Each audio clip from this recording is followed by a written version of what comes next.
Three chefs and their respective Beef Wellington recipes are going head to head in a cage match. It's a cage match. Hello again, everyone. Welcome back to my kitchen and to your kitchen, and it's fight night. Fight morning, actually. It's gonna take me the whole day to do this. Beef Wellingtons. Think of like the most beautiful beef fillet with some mushroom duxelle, and it's all encased in this pastry. And you bake it, of course.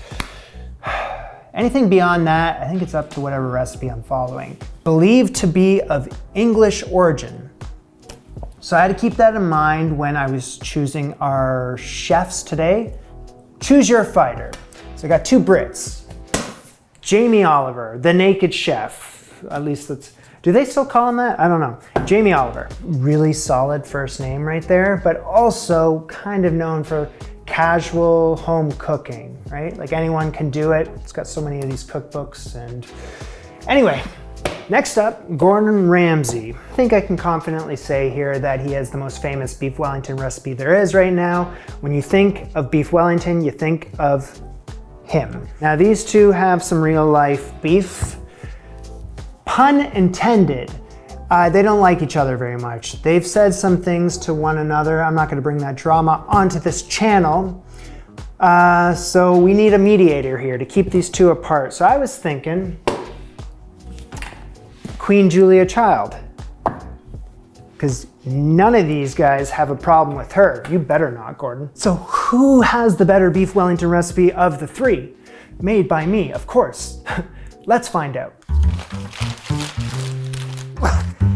This is 6 pounds of beef tenderloin. So I need to divvy it out. So I'm thinking, why don't you start with what is probably the most accessible of the three recipes? My namesake. Round one, Jamie Oliver's Comfort Food Cookbook. Beef Wellington celebrates the luxurious and very tender fillet of beef and is one of those ultimate blowout dishes that hit the right spot several times in one meal. All right, so we're gonna start off here with our center cut of tenderloin, 2 pounds worth.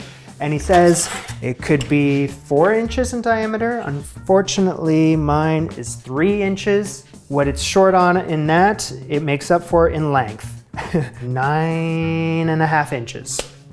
That's good. He salts and peppers the cutting board. And he doesn't mention this in the actual cookbook recipe, but in the video I was watching, he takes a little rosemary. So I'm gonna do that, just some rosemary, because he says it goes so well with Beef Wellington. And he gets that all up in the seasoning too. And take my tenderloin and I'm just gonna cover it in the seasoning. There you go, there you go. So I'm gonna start off with the red onion here, and I'm gonna finely chop it. 2 cloves of garlic as well. 1.25 pounds of mixed mushrooms. You know my stance on washing mushrooms. I'm pro wash, but at the same time, I do not want my Beef Wellingtons to risk getting soggy today. So I just used my shroom broom, dusted the dirt off, the shit off. We should be good.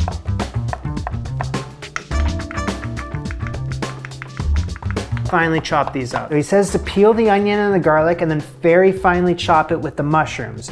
So I figured if I chopped it all up first and then I combine it all like this is what he's saying. Very finely chop the onions and the garlic with the mushrooms. So, and I also realized that I could probably just use the food processor for all of this, but Jamie doesn't mention any of that, and I just want to stick to the recipes today because anytime I deviate from them, I get a stern talking to from many people in the comments. So yeah, I'd love to avoid that. So this is what I'm doing. This is what Jamie says to do, and I'm gonna do it. That whole escapade there took around like 20 minutes to get this sorted out. Cast iron skillet, that's what I'm gonna use to sear this beef on a high heat. And then I need a glug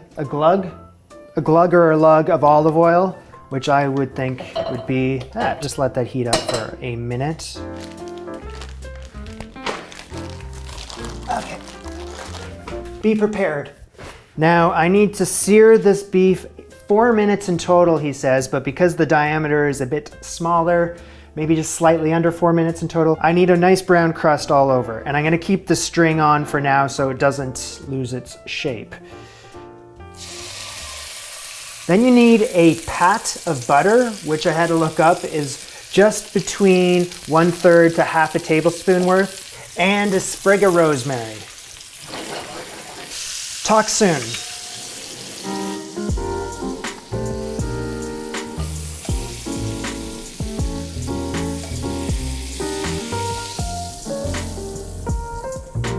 Okay, it says to wipe out the pan, return it back to medium heat, pat of butter, and another glug of oil. Oh, lug of oil. Same difference. The mushrooms and the vegetables. 2 more sprigs of rosemary. All right, so I gotta get the leaves off the sprig here, so just down the opposite direction of the leaves. Okay, so stirring this regularly, I'm gonna cook this all down until it's soft and starting to caramelize around 15 minutes, give or take.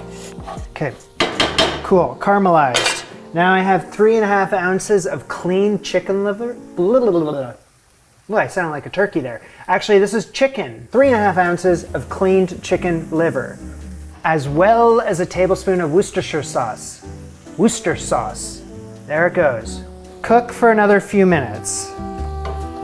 Jamie Oliver really likes this step, which is now I take everything and I pour it onto my board again. So this next step is purely optional, but I'm gonna exercise the option because it's Jamie, and what Jamie wants, Jamie gets right now. So half a teaspoon of truffle oil. Yeah, it's an olive oil that's infused with black winter truffle. Sounds lovely. And then I drizzle it on top. Finally chop this with my biggest knife I have to a rustic, spreadable consistency. Add some salt, pepper, seasoning to perfection. 3/4 ounce or 21.26 grams of breadcrumbs. Was it? Wait. That seemed like a lot now that I'm looking at it.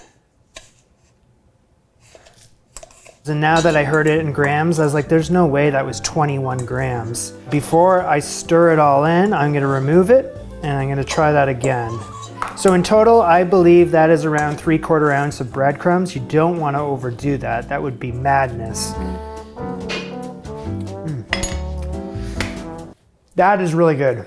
Usually in my escapades, I make my own puff pastry, but for Jamie Oliver's and Gordon Ramsay's recipes today, you're using the pre-made frozen stuff, which I've actually, funnily enough, never done. I've only ever put myself through torture.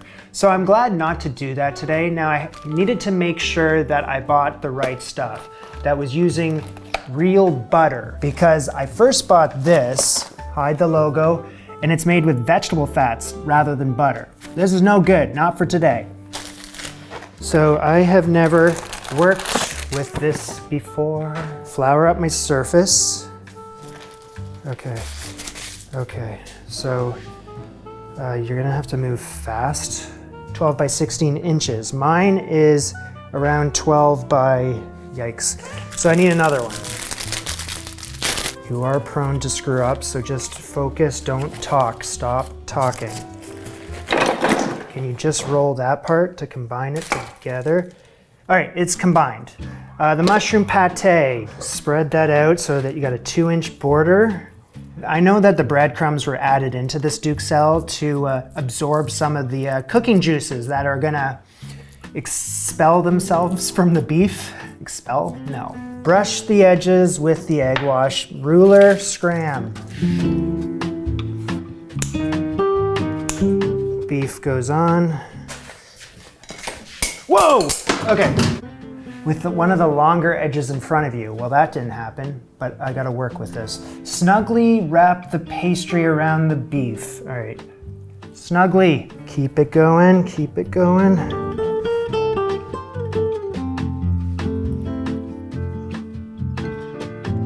Pinch the end. tumble. How do you get this over? How do you get this over? You're gonna have to roll it. You're gonna have to roll it and roll it.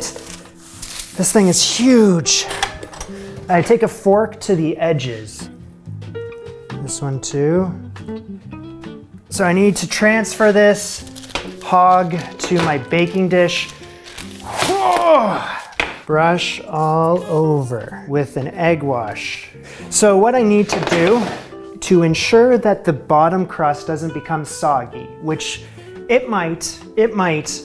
So to crisp up the base, heat this on the stove for a couple minutes. Okay, maybe turn down the heat a little bit so the parchment paper doesn't start burning, which it is. Get this into the oven, 450 degrees for 40 minutes, he says, bottom rack. And you want the meat to be blushing and juicy. So 40 minutes, he says, is like a really good time for this, although I will be checking with the thermometer. I was looking at this photo and there's a gravy there, and I have decided that with each beef Wellington I make for this cage match, I will make the sauce that goes along with it. Never mind the broccoli, but the sauce, the gravy. So I just need 2 onions roughly chopped. So get that into my saucepan. A lug of olive oil, whatever that is. Just kind of like, that's a lug. 4 sprigs of thyme here, and I just need the leaves. Get that on a medium heat. Just keeping your eye on those onions, making sure you're stirring them when you can. So, ooh, this looks nice. After around 40 minutes, let me just take your temperature, 125 degrees Fahrenheit. Okay, you're coming out. After 20 minutes with the onions, I'm gonna add in a heaping teaspoon of blackcurrant jam. So stir in the jam until that starts looking shiny and quite dark. In goes 1/3 cup of Madeira wine. He says set a match to it, or how about my flamethrower? Yeah. There, flambe it. And we're gonna cook the alcohol off. Heaping teaspoon of English mustard. Jam and mustard, all right. 2 heaping tablespoons of flour. Stir that in. Gradually add in 2.5 cups of beef broth that's hot. Now I gotta simmer that to the consistency that I'm looking for. That could use some salt. As Julia has taught me throughout the years, I'm looking for a consistency that coats the back of a spoon. I'd say that's good. Thank you, Julia, because Jamie didn't offer that advice. Come over here and use the immersion blender on it. So you can leave it chunky if you'd like. I would not, so I'll need a sieve. Thank you.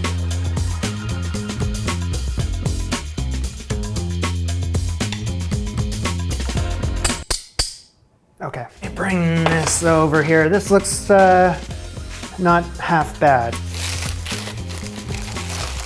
Please, everyone.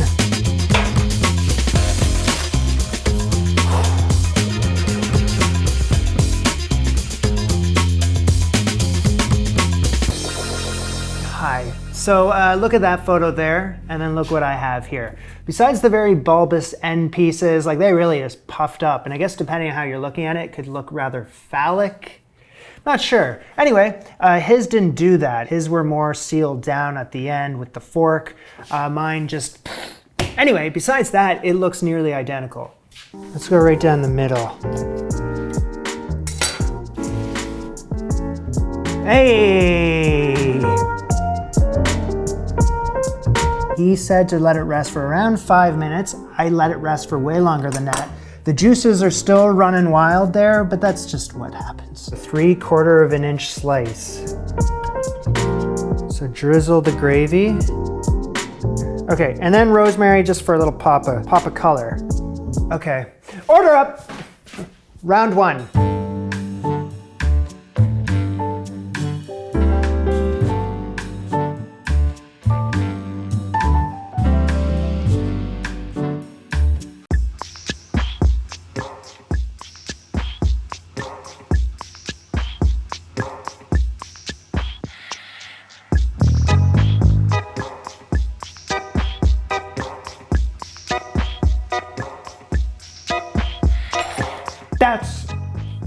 what I'm talking about.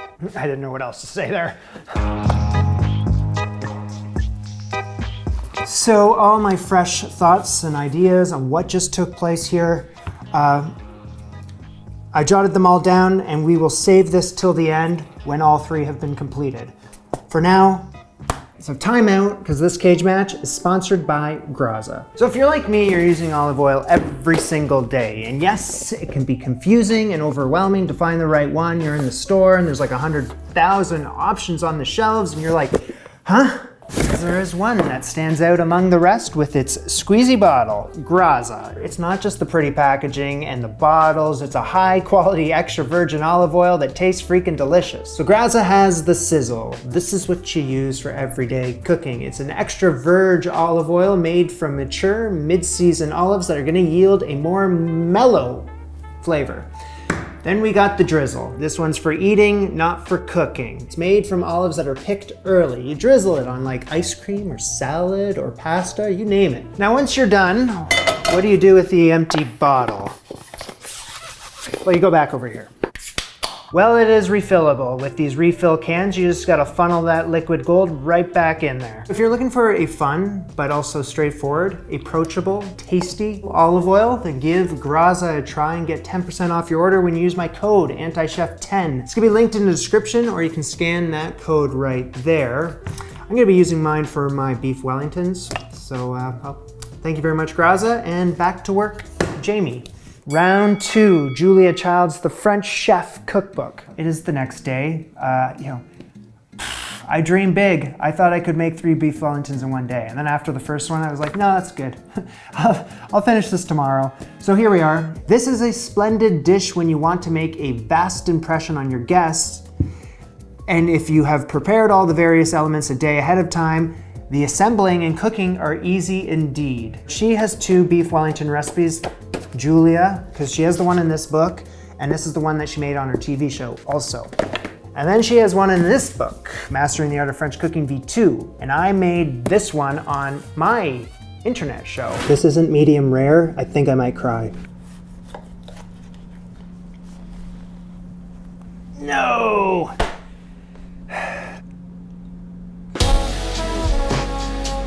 It's a unique recipe. I'm not gonna make it because I already did.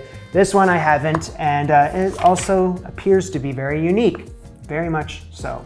So let's go back in time really quickly to last night so I can do a couple things, such as marinate the beef. In a saucepan, I got 1/3 cup of olive oil, and then 1/2 cup of each sliced carrots, celery, and onions. 3 allspice berries, 6 peppercorns, 1/4 teaspoon of each sage and dried thyme. Okay, and then I got a bay leaf. No, I got 2 bay leaves. Not driving tonight. Get that on a low heat, cook it slowly with a lid on. Vegetables are tender after 10 minutes. Now, Julia in the recipe is recommending a tenderloin piece that is 12 inches long, but I don't need that much. I'm making 3 of them already, so this is 6 inches, okay? In 1-inch intervals, I tied string around the cylinder. Casserole dish, something that's gonna fit the beef. So sprinkle around a teaspoon of salt. Yeah, get that all covered. Vegetable mixture on top of the beef. 1 cup of dry white vermouth. Party time, 1/3 cup of cognac. I'm using Hennessy. So we can start basting that now, but every few hours I'm gonna turn it, I'm gonna baste it some more. And I'm gonna keep it covered, and I'm gonna chill it for 24 hours. It's a full house. Back to present day. So the difference between Julia's recipe and Gordon and Jamie's recipes is that they're using pre-made puff pastry, where Julia, she's got me making a dough. It's a pie crust dough, and she's got a whole bunch of things that we gotta do with that in the classic Julia sort of way. We'll get to it. For now, let's just make it. Bowl me. Thank you, thank you. So to make this thing, I'm just gonna go the easiest route possible. 3 cups of all-purpose flour, 2 teaspoons of salt, give that a whisk together. Next up, I have 1.5 sticks of chilled butter. Yay. Okay, how I'm gonna blend this all together is with this pastry cutter. This thing rocks. Oh, just cut right through it. Look how easy that just blends it all together. Once I've done a good job blending that, I got 4 tablespoons of chilled shortening. Yay. Okay, the butter has all broken up and it's covered with flour. Now I have a 3/4 cup of ice water. Well, there was ice in it. It's still very cold. So I'm gonna drizzle in some of that to stir. Wood spoon instead. I know what I'm looking for, so keep drizzling in the water until you find the consistency you're after. Okay, so I ended up using all the water. Great. All right, let's start working with our hands. Not melt the butter, and I don't want to overwork this, so just with the tips of my fingers, please. Flour up the surface. Get this on there. And lesson I keep learning with pastry dough is just to stop while you're ahead. You don't want to overwork it. Once that can just start forming a mass there, into my baggie, and I got to keep this chilled. Get that into the back of the fridge. 2 hours. Julie's up to no good in this. She is. Julia has got some stuff going on over here that's gonna have you guys asking some questions. Because I have done almost exactly this for another recipe. Well, her salmon Wellington earlier this year. That being said, there's probably an easier way to do what I'm about to do, but I am following along to her book and I wanna stick to the words on the page. Is I bought this loaf pan specifically to make a pastry case. You bake the base pie dough on this, as in like a case, and then it's a pie dough that will stand upright, and then you can put the beef inside the case. That's what she wants me to do. I know. The thing is, she's asking for a pie dough that goes the full length, but I don't need to do that because the beef tenderloin that I'm using is only around 3/4 of the way. So I'm gonna have to be creative here. Pie dough, 3/5 of it for what I'm about to do. So I gotta roll this into a rectangle. I would say that is good. So 16, but I don't need to do the full 16 because I just told you why, by 7. So I gotta lay the pastry on top of the buttered loaf pan. If I have this draped down over this, that's just gonna be too big of a case. So I am just gonna cut it off around, make sure that maybe here. 1.5 inches deep, but you gotta account for shrinkage, you know? 1/4 inch intervals, prick the bottom and the sides of this case with a fork, 1/4 inch intervals. Julia says to do this so that we don't get the soggy crust at the bottom of our beef Wellington. If we par bake the pastry dough first, this is her thinking, and then just do some trimming here. Now let's work with the top crust. Roll the other piece of dough into another 16 by 7 rectangle. So goes the cold but soft butter on the bottom half. Okay, move your ass, man. Fold in half to enclose. Repeat with another 1.5 tablespoons of that butter. So I just folded it and then I'm gonna roll it out again and fold into thirds again. And now we have a mock puff pastry. Layers of butter sandwiched between layers of dough. All right, so you gotta chill that for 2 hours.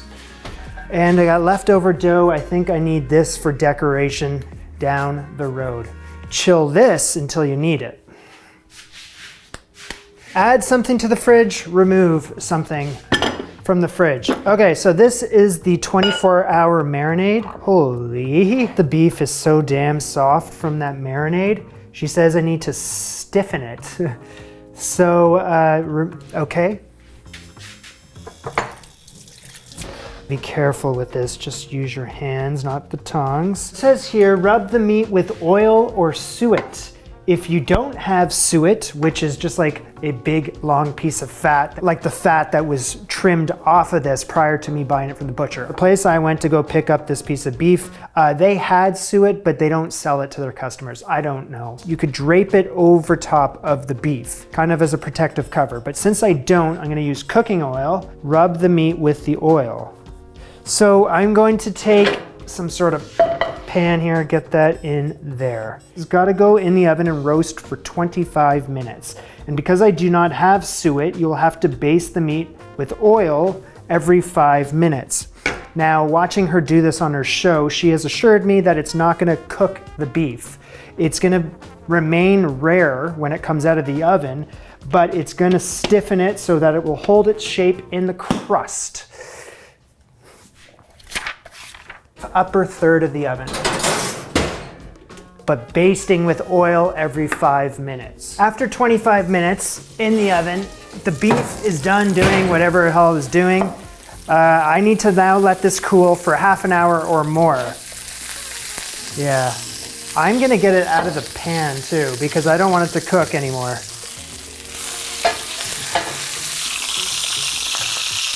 Deciding to go a different route than I did with Jamie's recipe. It's gonna get me the same results, but it's gonna save me a hell of a lot of time. So I need to chop up my cleaned, trimmed mushrooms into 1/8 inch in size. So pretty small. It's gonna give me 6 cups of minced mushrooms in the end. I could do it with a knife, but I'm gonna beam them in. Come on, whiz kid. Thank you.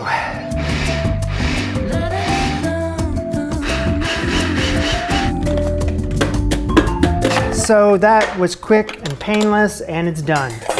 Take that, Jamie Oliver. Well, actually, it was my idea. Julie had nothing to do with that. Should be around 6 cups worth. Perfecto. Take the bottom case part of this pastry, bake until very lightly browned in the middle of a preheated 425-degree oven for 12 to 15 minutes. Always my favorite part. With the mushrooms, what I gotta do is extract the mushroom juices. Some of the mushrooms into a clean dish towel, and I just gotta squeeze just a handful of times. The mushrooms can hang out there. I got the mushroom juices. Let me go attend to the very lightly browned, as you can see. Yeah, I think that's great. Just gotta let it cool like this for 10 minutes before I do anything. Okay, so we're gonna just take a moment here. Sorry, I'm on a roll here, so I know the kitchen's getting a bit, well, everything's kind of adding up, but I want to make my Madeira sauce Madeira. The contents of my marinade, as well as the squeezed mushroom juices, this is a cup worth. 2 cups worth of beef bouillon, or better than bouillon. That's what she's asking for. This is beef stock, 1 tomato spoonful of tomato paste, tablespoon tomato paste. So I'm gonna let that simmer for an hour. Shove a bum sauce, this burner for these mushrooms. 2 tablespoons of butter in there. Okay, the mushrooms, whoops. Do you know what step I'm on? I'm making the duxelles still. I don't know if that's making sense to anyone besides me. And I got 4 tablespoons of minced shallot. Saute this for 7 to 8 minutes. Okay, the mushrooms need to start separating from each other. Half a cup of Madeira wine. Boil rapidly until the liquid has evaporated. Add some salt and pepper.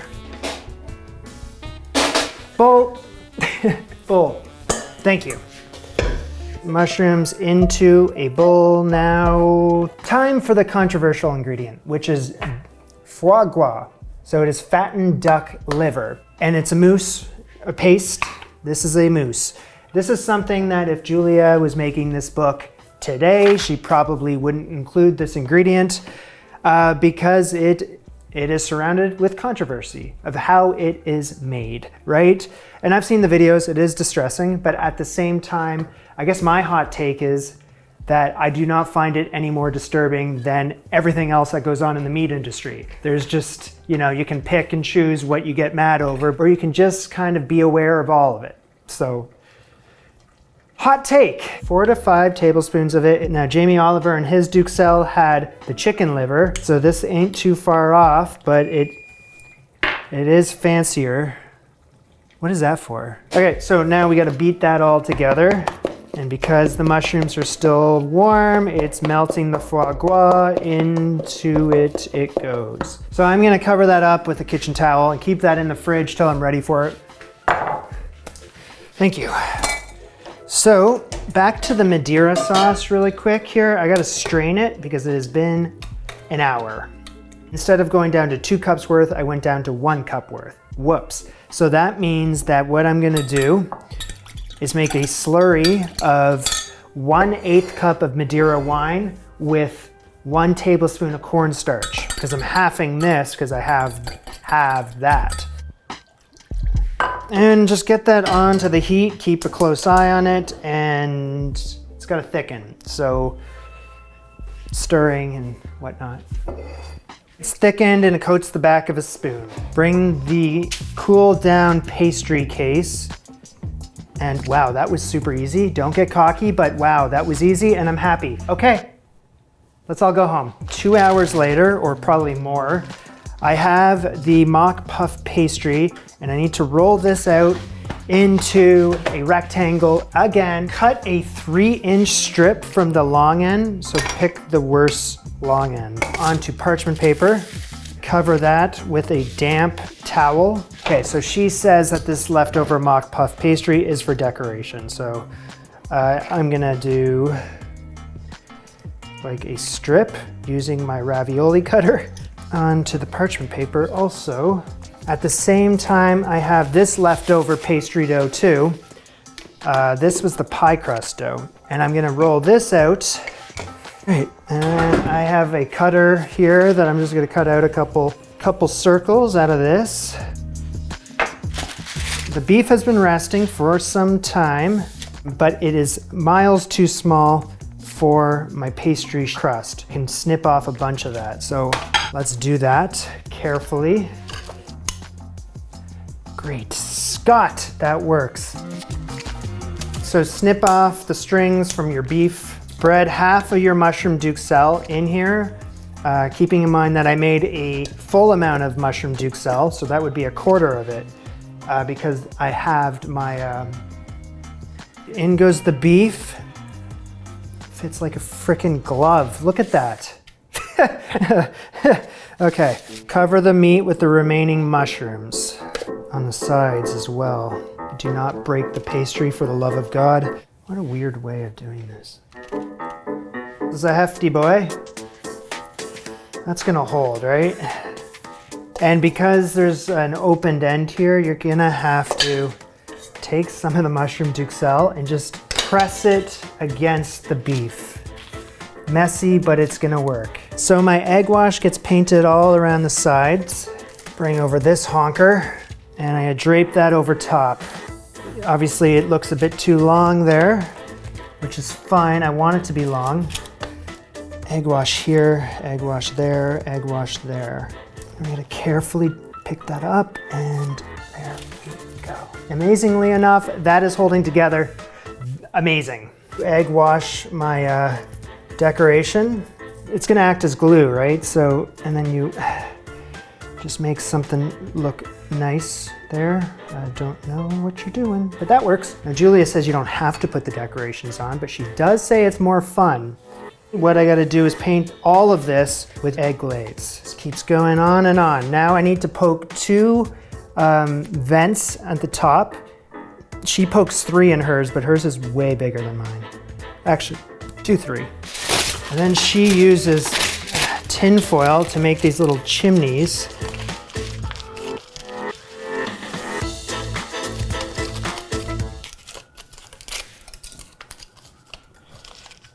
Okay, frick that. I can make the chimneys out of tin foil. It's like the one thing I can't do.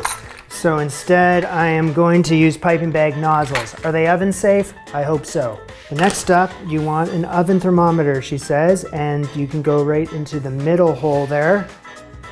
And then she says, do some cross hatchings on the very top, very lightly, just to get some texture up in there. Look at this contraption.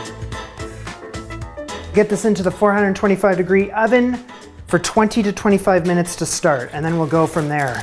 I'll keep an eye on it. Middle rack. Once the pastry started to brown, you gotta turn the oven temperature down to 375 degrees F for another 20 to 25 minutes. So the one thing about this book here is that it is an older book, and she's telling me to take the Beef Wellington out when it hits a temperature of 137 degrees F, which in modern times, I think is overcooked if you're looking for a medium rare, which I am. So I'm gonna take it out at 125 degrees F, which was 30 seconds ago, because now it's 126. And I'm gonna let that rest for around 20 minutes.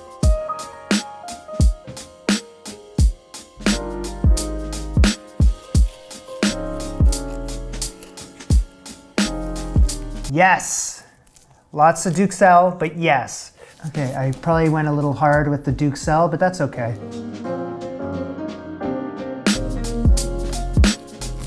No, Julia, just a tad on the messy side with this one. And then come in clutch with that rosemary once again. Order up, round 2.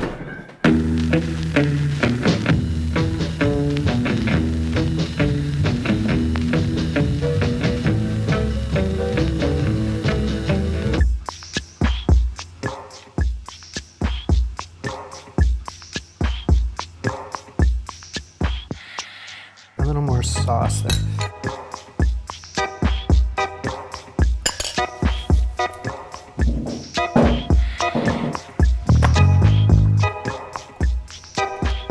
Very interesting.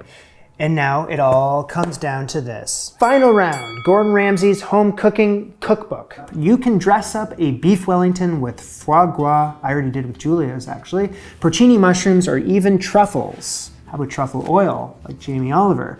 But in my opinion, that beautiful beef tenderloin should always be the star. The trick here is in wrapping the mushrooms and the beef with Parma ham. That seals in the juices and keeps the pastry from getting soggy. So, truth be told here, I have attempted Gordon's Beef Wellington once before on this channel. This was years ago when I was still a young pup in the kitchen.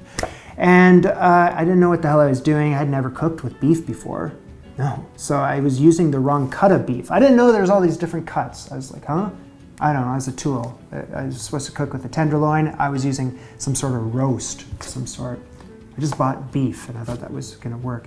Anyway, needless to say, I don't think it really turned out the way I wanted it to or the way it was supposed to be. So I don't think we should count that. I don't remember anything about it. Also, I made Gordon's Beet Wellington once before, but that was a horse of a different color. Also, I've had Gordon Ramsay's Beef Wellington once before in one of his restaurants in Las Vegas. Of course, he didn't make it. Someone else did. It was good. They did a good job. And if I get lost or I need some help figuring out what's going on with this dish, I can look to those photos for a little motivation. I think that's a plan. This all starts with last night, where I wrapped this piece of beef tenderloin in a triple layer of plastic wrap to set its shape, then I chill it overnight. Okay, so let's get a high heat going. Gotta heat up my pan. Olive oil. All right, I gotta sear this quickly until it's brown all over. It's gonna take around 30 to 60 seconds. Hot pan. Browned all over and rare in the middle. So I got all those things, but it took longer than 30 to 60 seconds. I brought a double, triple, maybe quadruple. So I have a mixture of cremini mushrooms, and then here are some oyster mushrooms, and then at the bottom there are beech mushrooms. So it's a nice mixture, and that equals a pound. Beam in the whiz kid. Thank you. You know, you're making 3 beef Wellington recipes back to back to back. You find some shortcuts. Obviously the whiz kid is the way to go with the mushrooms because it takes minutes. With Jamie Oliver's recipe, when I was doing it by hand, it was like half an hour. So things that you already knew in advance, but you were following a recipe and then you thought you could do it that way, and then you realized that, no, it took too long. Anyway, gotta finally chop these up. That took seconds, not even minutes, seconds, I tell ya. So we're gonna make this mushroom duxelle in the same pan that I was just searing the beef in. So I'm just gonna kind of wipe out this stuff, and that's gotta be hot. More olive oil. Gonna add in the mushrooms, as well as a sprig of thyme, leaves only. Freshly cracked pepper, some salt. Once the mushrooms have begun to release their juices, I cook this on a high heat for 10 minutes. After all the excess moisture has been evaporated, you're left with a mushroom pate. Bowl me. Thank you. Okay, remove from a pan into a bowl to cool. Season the beef Get some salt on the cutting board, and let's get the pepper over here too. And that should be covered in the seasoning. So I'm gonna lay a large sheet of plastic wrap on a work surface. One of the big ingredients with Gordon's recipe, which is Parma ham. This isn't in Jamie's recipe. This isn't in Julia's recipe, only in Gordon's. Prosciutto di Parma. Parma ham in the middle of the plastic wrap, and I'm gonna overlap them slightly to create a square. And he says around 4 slices, but yeah, 4 or 5 slices. Spread a layer of the duxelle over top of the ham. Of course, learning my lessons from the Julia recipe, not too much. Bring over the seasoned beef, and that can go right there. Snipping off the string, take the plastic wrap, and that goes.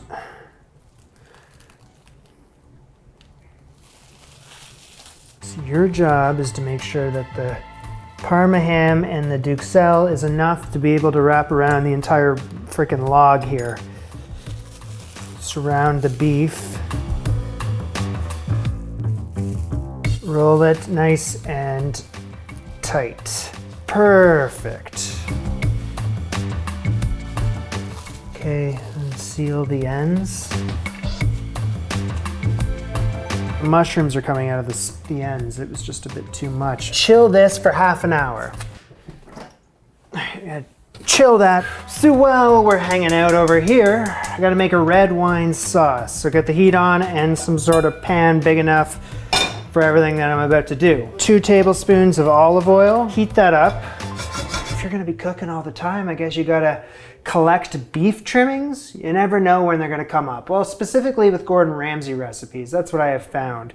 So yeah, I just kind of, I collect them. 7 ounces of beef trimmings. It's just stuff that you trim off a good piece of beef and then you're just like, I'm not gonna use that. Well, you might need it down the road. 7 ounces worth. Hodgepodge of beef stuff in there. I gotta cook it until it's browned, he says. Makes me wonder why I had to add all the olive oil when I just added all this fat, but in go 4 sliced shallots, 12 black peppercorns, a dirty dozen, sprig of thyme, and maybe go with 1 bay leaf. I go with 2. I'm not driving. So keep it stirring until the shallots are golden brown. In goes a splash of red wine vinegar. All right, so let me scrape up the fond there and then let that bubble until almost dry. Pour in a bottle of red wine. This is a Cabernet Sauvignon.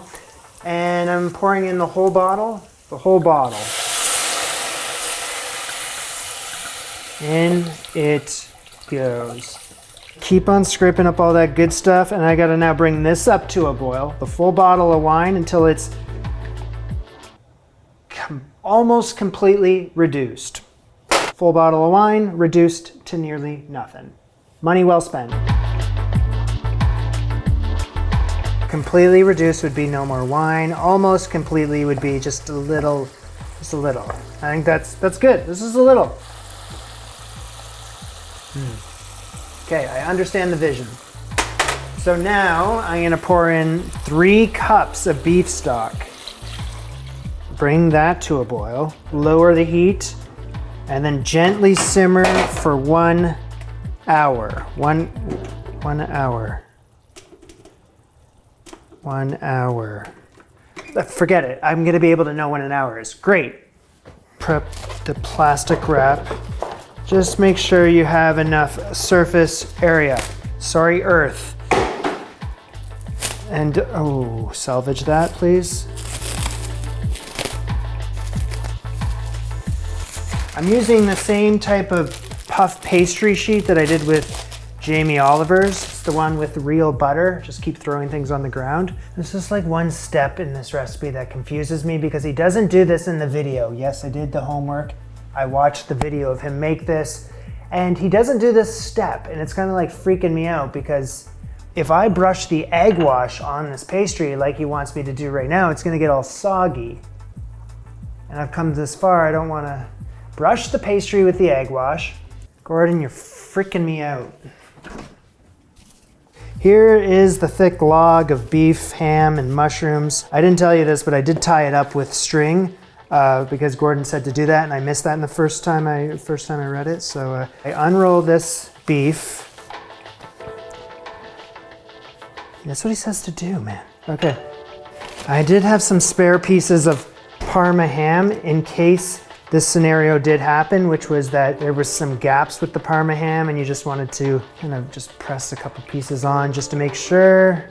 Roll this up into the pastry. Easy does it, you little brat. Easy does it. Is that gonna stick to the, no, that's good, okay. I'm kind of doing two things at once here. I'm reading the recipe, but I'm also remembering what he did in the video. So you gotta kind of keep the both in mind because the rest, just shut up.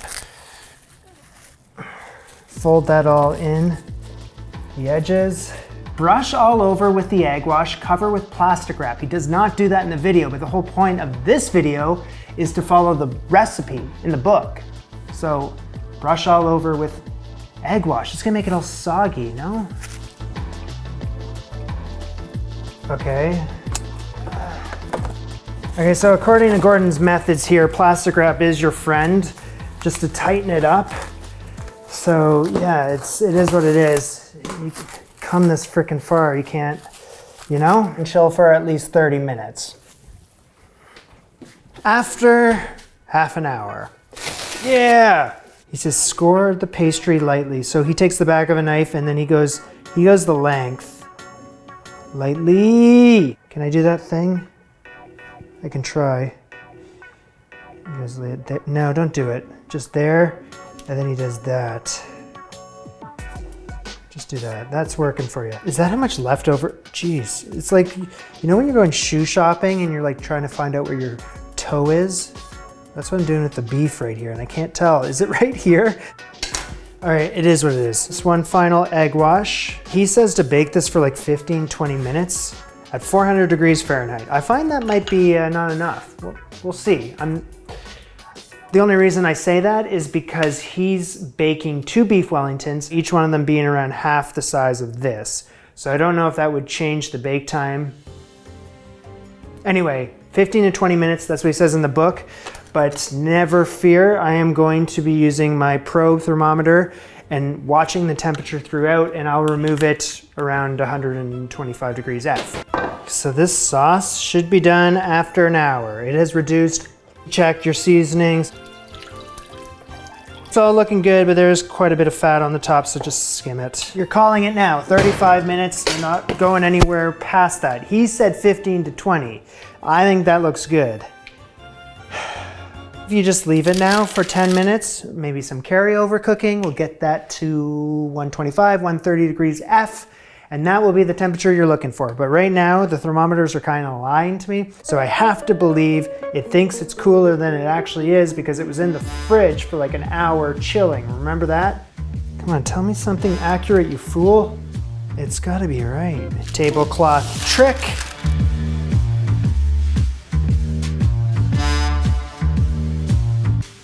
So I've let this thing rest for over 10 minutes. It's the moment of truth.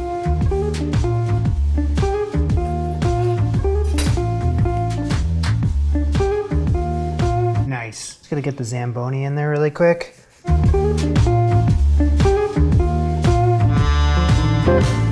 Up and over. The sauce. And they sometimes do something like this with the spoon, and then you kind of cut through it with the spoon. That didn't work, but that works. Order up! Again and again.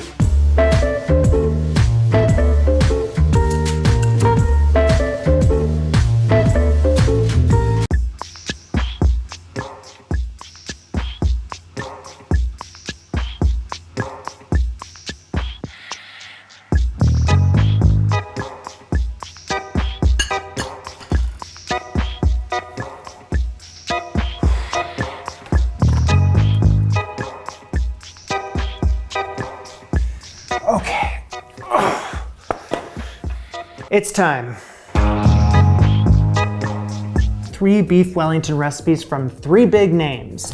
And since I made all 3 of them, there will be Jamie-isms sprinkled throughout these recipes. Meaning, although I tried my damnedest, you know, what I'm trying to say here is that the execution of all 3 recipes is gonna be a level playing field. It's a fair fight. I made all 3. Let's start off with the weakest link here. Julia Child's Beef Wellington, in my opinion. I'm sorry, Julia, I love you. Okay, well, I wrote everything down so I don't forget.